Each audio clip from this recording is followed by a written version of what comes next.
This video is for my friend Paolo. He's asked me about guard retention.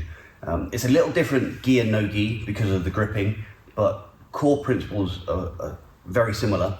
So I'm going to show what I do. Some of it is lifted from other people. I'm going to hold my hands up on that. There's a lot of people that have influenced my game for guard retention. I'm going to just jump straight in and show these principles that I use, and they work really, really well for me. The first principle is that I have to always try and keep my feet in between us. Now that seems relatively obvious, but if I have a guard already, then I'm not doing guard retention. Okay, so if I have the opportunity to establish a guard, like maybe I can get into like a lasso or something like this here, right? You know, or you're playing Leigh or whatever it is, then that's different. I don't necessarily have to use this principle anymore because I'm not doing guard retention. I'm attacking from that specific guard. But if I'm getting my guard potentially passed, I always need to keep my feet between us here, right? And like most things in jiu-jitsu, I want inside lines, okay? I don't want to be like this, allowing him to start stepping through my guard and passing and crushing me and everything else. So I want to have my feet inside him. But as he's coming around here, that's potentially going to get me past. I'm going to bring my feet back inside, okay? A lot of times I'm going to have to frame to do that. He's close to me. I'll frame to keep him off, so I've got a little bit of space to bring the foot in. And the guys at the gym, they call this my scuttle foot, because however close they get to me down to here, and I'm getting crushed, I always find a way to scuttle this foot back in between us. And square myself back up. So always want my feet between us. That's principle number one, okay? Principle number two is I want to use, when he's putting pressure on me, I want to use a cross shoulder or a cross lat post here. And that's kind of leaning back to number one. That's going to be my frame here. If I can get to here, if I can get to here. So as it's crushing me here, that'll allow me to find the space. Yeah, so I'm going to use this cross lat post here and fight my way back in. Okay. Number three, I've got I use 7 frames. We've got 8 frames. So 4 hooks, 2 feet, 2 hands, and 4 additional frames, 2 knees, 2 elbows. And I put 7 of, if he's passing this way, I put 7 in the way. But always keep 1 wide here. 7 frames is plenty to stop him passing. But if I had 8 frames here, he may go reverse negative side on me and start to pass. Or he may collapse my knee on me. So for that reason, I always keep my knee free, and the principle I use for this, for principle number 3, so don't let my knee go past center. And let me expand a little bit on that. If I'm on my side, that isn't my center, okay? Not allowing my knee to get to here, it wouldn't be past my center, but it could still be collapsed. Wherever I'm facing, my center has to be considered to be facing directly upwards, okay, vertical. So there, my knee can't come past here. If I was completely on my side here, my knee has to stay super wide. I can't let my knee go past my vertical center. Okay, so here, as he's trying to pass me, that knee always stays wide. I've got plenty of room here. I can scuttle foot back in and come in. But if he went around the negative side on me, that stays there, and I'm able to pummel my foot back in and maintain. Okay, so number 1, feet between us. Number 2, cross shoulder post or cross lat post. Number 3, knee doesn't go past my center line. Okay. Number 4, when someone's passing, really they secure the pass by controlling the head. I mean, not every single time, but that is what secures the pass in most cases. So I cannot let him control my head. If he's coming around here and he hasn't quite got round my legs, but he manages to control my head here, yeah, this is terrible for me. It's because I can't move anymore. To try and re-pummel this foot again, I can't move. Or if he guillotines me over the top here, that's going to be a problem too. Even though I've got a frame in, he's got a good chance of removing the rest of my frames now because I can't move. So when I'm here, anytime he goes to grab my head, I'm going to stop that.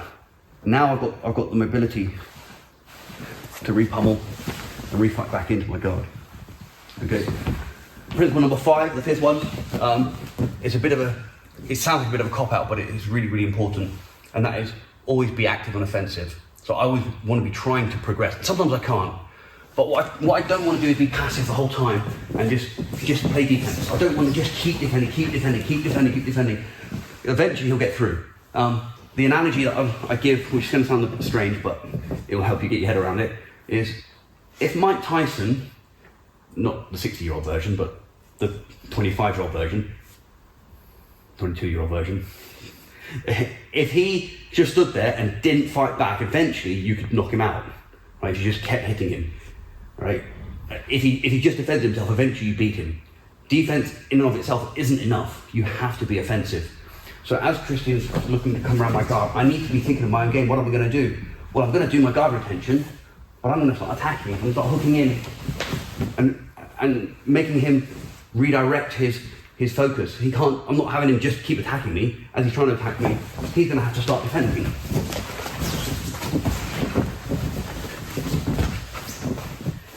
Yeah, I'm going to be looking to attack with my own attacks as well. Okay, so those are my favourite 5 principles that I use. In a gi, it's a little bit different as well because they can hold your trousers and make that more difficult. They can hold your collar.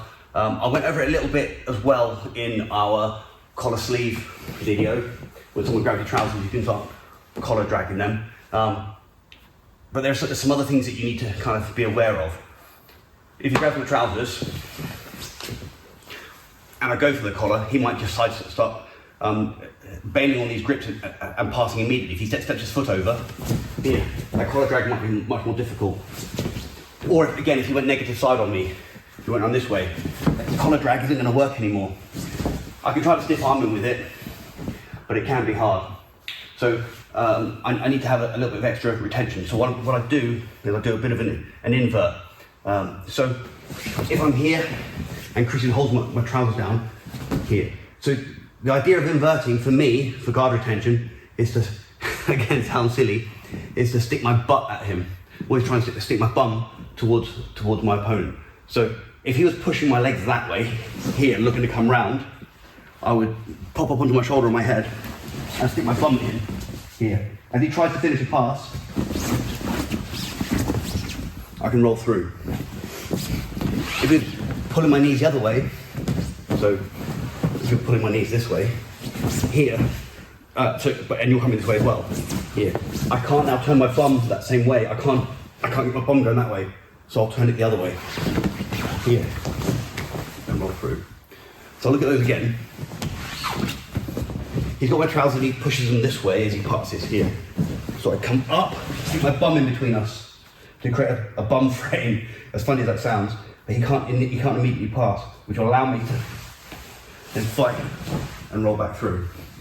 But if he's pulling them this way and he's not coming this way, here, that's much more difficult for me. Well, I can't turn my bum the same way, so I have to kind of turtle up, but I don't want to expose my back, so I use my bum here and roll through. If he holds on really tight, that can slow you down, but my legs are stronger than his grips. So here, you just hold on tight, hold tight. I'll come up, stick my bum at him, and start to fight through. That's pretty much what I do. I don't use those if I don't have to, because I try and deny those grips if I can. Really, the 5 principles, and the main one being frame and scuttlefoot in regard. Hope that helps.